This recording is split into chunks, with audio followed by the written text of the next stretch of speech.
So, you've listed your home for sale, you've got a bunch of showings lined up, maybe even a few per day. At first, this feels like a great sign. Well, after all, traffic means interest, right? But then a week goes by, maybe 2, maybe even 3, and still no offers. Now you're starting to wonder, what is going on? Like, why is nobody pulling the trigger? If your home is getting showings but no offers, you are not alone, and you're probably just a few tweaks away from a better outcome. Hi, my name is Ali. I am the co-owner of Home and Capital Realty, and we have been committed to helping clients buy and sell properties for over a decade. And this channel is all about educating and empowering people to make well-informed real estate decisions. And in this video, I'm going to walk you through 3 reasons why this happens and, more importantly, what to do. Let's start with the big one, pricing. This is the #1 reason why homes get attention but no offers. When buyers are out shopping, they are usually looking at several homes in the same price range. So, even if your home is getting showings, it's being compared side by side with other homes that may be bigger, newer, or even better finishes, all for a similar price. Buyers usually won't say this is too expensive. Instead, they will just quietly move on to the next home that feels like a better deal. They might have actually liked your home, not just at that price. And here is the tough part.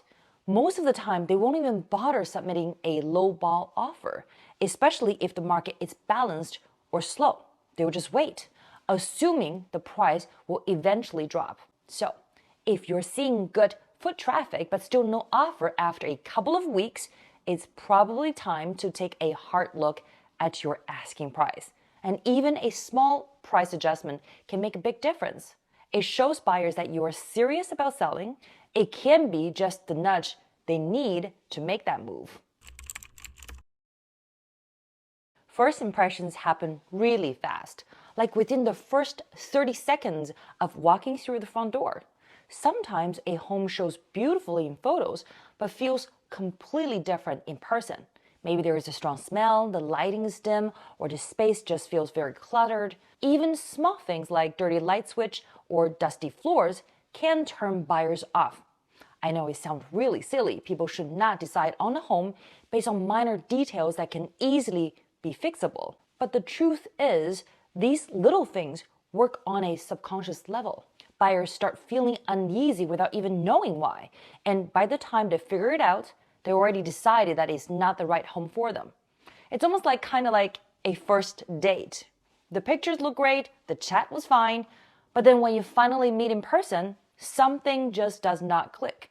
So, what do you do about that? Before each showing, try to step into your home like you are a buyer seeing it for the first time. Use all 5 senses. Does it smell fresh and pleasant, or is it something very overpowering? And by the way, a quick tip here. Please don't blast synthetic home fragrances or even strong natural ones. A lot of people are sensitive or even allergic to certain scents. It can be a huge turnoff.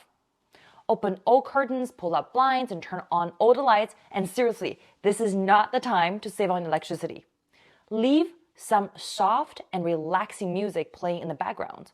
Make sure everything is clean and decluttered as much as possible. These small touches really add up. At the end of the day, you're not just selling a property. You are creating an experience for the buyers. And it needs to feel right across all 5 senses. While photos are great, they don't always tell the whole story, especially when it comes to layout and flow.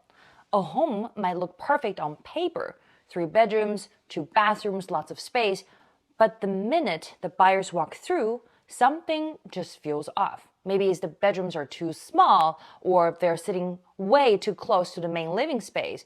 Maybe the kitchen feels cut off from everything else, or there's no bathroom on the main floor, or the only extra bedroom is stuck in the basement with barely any windows. Sometimes buyers even have to walk through one weird room just to get to another.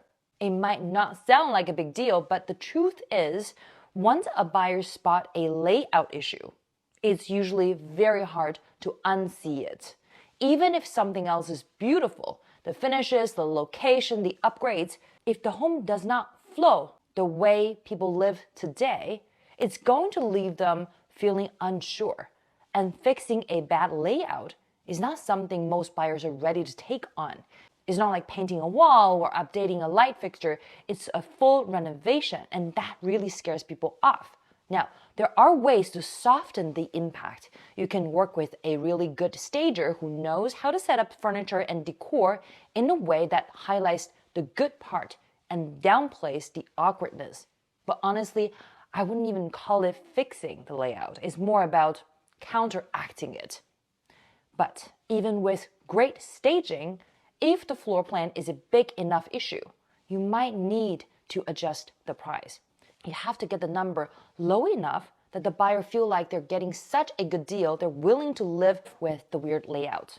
When the value is right, people are a lot more forgiving. At the end of the day, if your home is getting a lot of showings but no offers, it usually comes down to three major things. Either the price feels too high, the first impression is not landing the way it should, or the layout is just not working for most buyers. And honestly, it's not just one thing. It's usually a mix of little things that can add up.